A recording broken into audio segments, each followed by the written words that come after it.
right, here's a breakdown of how I do the Hanna Checkers, the order I do them in. I think if you have these three, they line up perfectly, and in my opinion, these are the most important ones to check on a regular basis. So I also have a lot of experience with these ones. I do probably 4 a week at home, and then 6 a week of each of these at the coral farm. So I've done probably hundreds of these by now, and I've gotten pretty efficient at it. So I already grabbed my water and filled them up.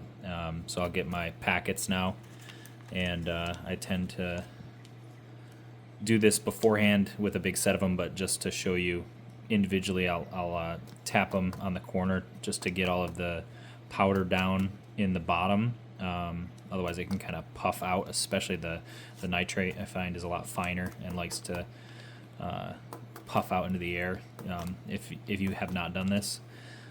And then you can cut this with whatever. I have a little scissors that came with my little stand here to hold all these guys, which is, I think, really convenient, just because it's always there and ready. I don't have to go hunt a pair of scissors. Everything I need to do the test is right in that little box, and just makes it nice and convenient. If it's convenient, you'll do it more often. So cut it like shown, and then what I will do is I'll fold it in half, and then I pinch it and kind of slide it apart. That one actually didn't get cut enough on this side, so I gotta cut it again. Sometimes that can happen. That's why I slide it, is you figure out pretty quick that it is still connected there. So cut off a little bit more. Now I give it a little slide that it starts to separate, and I'll grab it and pull it away like that. And then I grab each bottom corner and kind of push it together, which opens it up really nicely. And then I'll grab it from the sides and kind of pull and form a little crease, which will allow the powder to slide down into the vial nicely. So I'll go ahead and C1 for the first sample. I always make the 10 mil line up directly with the front. That way it's always looking through the same part of the glass. You get a nice consistent reading. Go ahead and press the button C2. So now that I have this in the bottom, because I tapped it down, a nice little groove for it to go down in, I'll put the edge in and kind of give it some taps. My cat is getting hungry. Until I get most of it in there. Not all of it's going to fall in. So what I do now is I'll hold it up and I'll kind of crinkle it a few times, and then I go like this and kind of tap my finger on the side back and forth.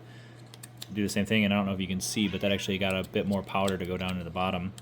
So then I'll give it a few more taps and that'll go out into it. So cap it up and set a timer for 2 minutes. I always use timers for this because I find that if I'm not, I'll walk away and forget to come back and check the reading. It just makes it a lot easier to keep track of everything. So 2 minutes, give it a shake.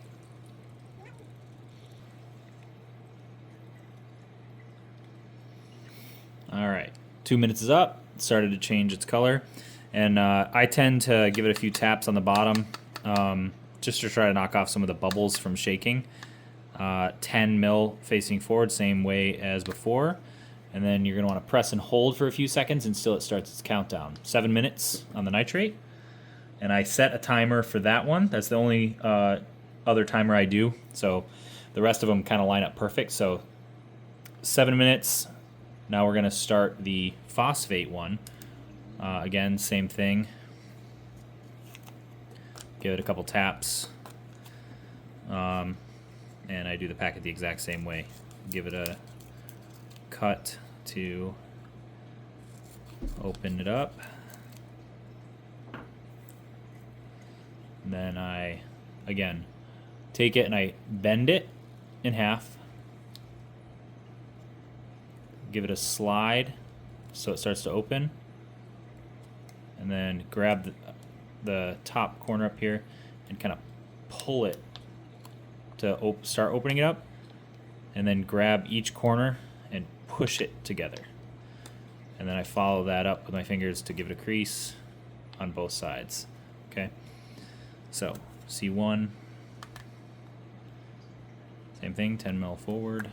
We're gonna let it read the first sample. Now we got the powder, same thing. Give it a few taps. Most of it will go in.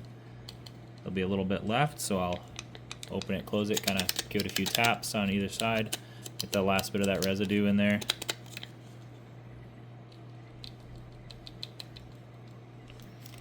And so this one you don't shake quite so vigorously. You give it a kind of back and forth. I think they'd say like a gentle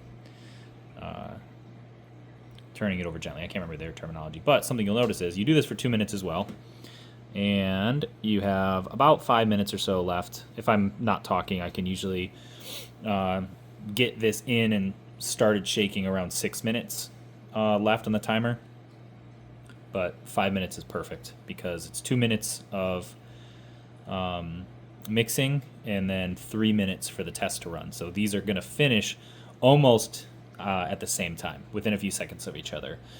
Usually when I do it, like I said, I do the phosphate one a little bit faster, and I have like a minute or two that the phosphate's done before the nitrate, but regardless, it all still lines up really good. So I'm going to mix this one until the Hanna Nitrate is about, I think it was 5 minutes and 6 seconds when I looked at it. So I'll mix this until 3 minutes and 6 seconds.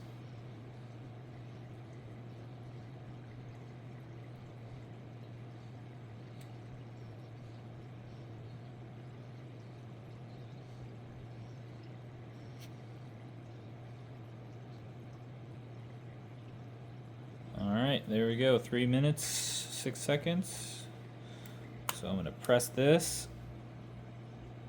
And if you look at that, they're both within a second or so of each other. So they're going to finish pretty much at the same time. So now you have 3 minutes while those finish running to do your alkalinity. And I use both Hanna Checker and the Salifert. I really like the Salifert test kit a lot. Really convenient, super cheap, but you know, I have this one as well. So just for continuity, I'm going to do the Hanna alkalinity. But you have 3 minutes, most alkalinity tests you could do in this time frame.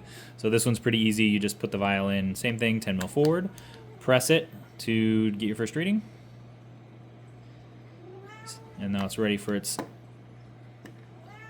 solution, which is going to be in this guy here. Like I said, it's nice and convenient all in one, which makes the test a lot easier to do. Just get it all done at once.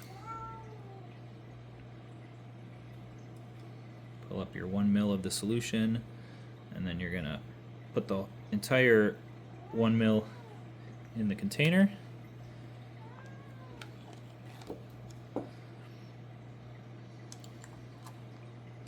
And then you're gonna invert it 5 times. 1, 2, 3, 4, 5. Pop that in. And this one you don't press and hold, you just press it once. It should be hopefully around 7. 6.9. Need to up my dosing a little bit. That's a little lower than I'd like it to be. But, got my alkalinity. Okay. And now I have about a minute left on these two, which is not too bad. So you can get all of these tests done. Even with me talking, I'm at 11 minutes and 12 minutes now, exactly on the timer for my video. So, you know, it's pretty convenient to do them in this order with these test kits, or at least these two specifically in that order, and then you can follow up with whatever alkalinity test kit you have. And again, I think these are the most important, the most essential numbers, your nutrients and your alkalinity. I do test calcium every once in a while, magnesium every once in a while, but it's definitely not something you need to keep as close of an eye on. Most important thing, my timer. Usually I use my phone, but since I'm videoing with my phone, obviously I'm using this instead. Set timers, because you will forget, and these tests are not cheap, unfortunately, especially the nitrate now. But they're both finished up. My timer is going to go off. Nice and loud. Let me know to come look at my numbers. 11.1, 0.15, relatively in range for me. I could get the phosphate down a little bit less, but I'm fine with that. I don't like going above 0.2. As long as it's below 0.2, I'm okay. I like my nitrates between, I would say, anywhere from 15 to 10. Running LPS dominated, so yeah, that's how I do it. Pretty easy. These things, again, make it really convenient having everything all in one spot. But even if you don't have something like this, if you have at least these two in order, very convenient to do them that way, and then you can throw in whatever alkalinity test, whether it's Salifert, this, any other. It's nice and convenient.